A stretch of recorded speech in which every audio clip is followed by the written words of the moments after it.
अगर एक बार आप लोग ये भी बता दें, बहुत से दर्शकों को नहीं पता होगा और हमारे बहुत से यंग व्यूअर्स होंगे जो शायद अभी नौकरी में आ रहे होंगे, वर्कफोर्स ज्वाइन कर रहे होंगे, किस किस किस्म की बचत आदमी को करनी चाहिए टैक्स सेव करने के लिए, खासकर आज हम क्योंकि केवल टैक्स की बात कर रहे हैं। देखिए, टैक्स के लिए अगर वो सैलरीड हैं और वो आ रहे हैं उसमें, तो आप होम लोन से अपना टैक्स सेव कर सकते हैं। आप एटीसी में बहुत सारे डिडक्शंस हैं जिसमें आपका लाइफ इंश्योरेंस को लेके है। न्यूली पेरेंट्स के लिए भी जितनी उनकी फ़ीस होती है वो डिडक्शन मिल जाते हैं उसके अंदर। स्कूल फीस पे भी मिलता है। आपका जो भी आपने इंटरेस्ट अर्न किया है उस पर भी एक डिडक्शन है। मेडिकल इंश्योरेंस पे भी एक डिडक्शंस हैं। तो इस तरह से काफ़ी सारे डिडक्शंस हैं हमारे उसमें जो बेनिफिट्स हम ले सकते हैं। एक स्कीम सरकार ने जो एनपीएस निकाल रखी है, पेंशन स्कीम, क्या उस पर भी कुछ रियायत मिलती है वो लेने पर? हाँ, उस पर भी टैक्स फ्री मिलता है, बट जो यंग ऑडियंस है हमारी, जो पहली बार जॉब में आ रही है, वो अभी एनपीएस के बारे में सोच नहीं रही है टैक्स फ्री के पॉइंट ऑफ व्यू से, बट उसमें भी रियायत मिलती है अगर उस तरह से अगर इसे सोचा जाए तो।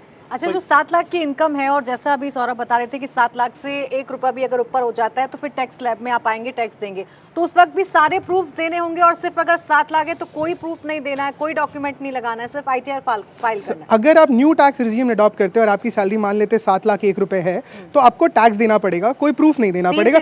3 से 6 के बीच में 5%, उसके अगले वाले स्लैब में 10% आपको टैक्स देना पड़ेगा।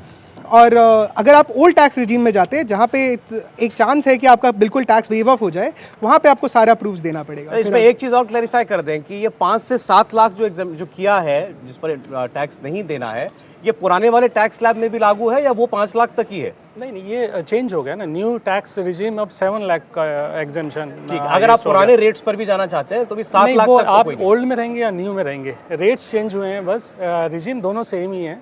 न्यू में 5 लाख से 7 लाख हो गया और ओल्ड में सेम जो है पहले 2.5 लाख रुपए का वही रहा है। उसमें स्टैंडर्ड डिडक्शंस के लिए जरूर एक है, वो क्लैरिफिकेशन आ जाए तो शायद वो 50,000 और इंक्रीज हो जाएगा। इससे सरकार मतलब अचीव क्या करना चाहती है, ये ऑप्शन देकर के, नई टैक्स रिजीम ला करके? मेरे ख्याल से इसका circulation of money, more consumption, अपना पीपीपी बढ़ाना सरकार के लिए शायद ये सर्कुलेशन ऑफ मनी बहुत इंपॉर्टेंट फैक्टर है।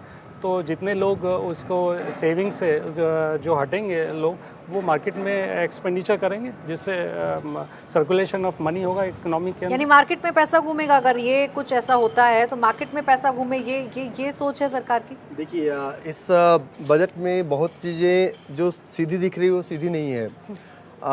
सुबह सेंसेक्स 500 पॉइंट गैप अप के साथ ओपन हुआ, फिर सेंसेक्स 1200 पॉइंट गैप अप के साथ ओपन हुआ। स्टॉक मार्केट में जो हाई नेटवर्थ इंडिविजुअल्स हैं उनका जो टैक्स स्लैब पहले था 42.8%, अब वो टैक्स स्लैब चेंज हुआ 39% पे। तो पहले उन्होंने सोचा कि मेरे लिए बहुत अच्छा है, लेकिन इसमें एक और लूप होल्स था। लूप होल्स ये था कि ट्रेवल पे अगर आप जो पहले जो हमारा TCS 5% का था उसको बढ़ा के आपने 20% कर दिया है। गवर्नमेंट डायरेक्टली इनडायरेक्टली ये चाहती है, देखिए इंडिया एक ऐसा कंट्री है जो दुनिया में सबसे ज़्यादा अपने फॉरेक्स को बर्न करता है। मतलब जितना पैसा मेरे पास बाहर से आता है उससे ज़्यादा पैसा हम बाहर भेज देते हैं। तो जब फॉरेक्स हमारा ज़्यादा बर्न हो रहा है तो हमारी कंट्री की इकोनॉमी कमज़ोर हो रही है। तो फॉरेक्स बर्न ना हो इसके लिए उन्होंने TCS लगाया, हाई नेटवर्थ इंडिविजुअल्स का थोड़ा सा कम किया कि टैक्स स्लैब कम करते हैं।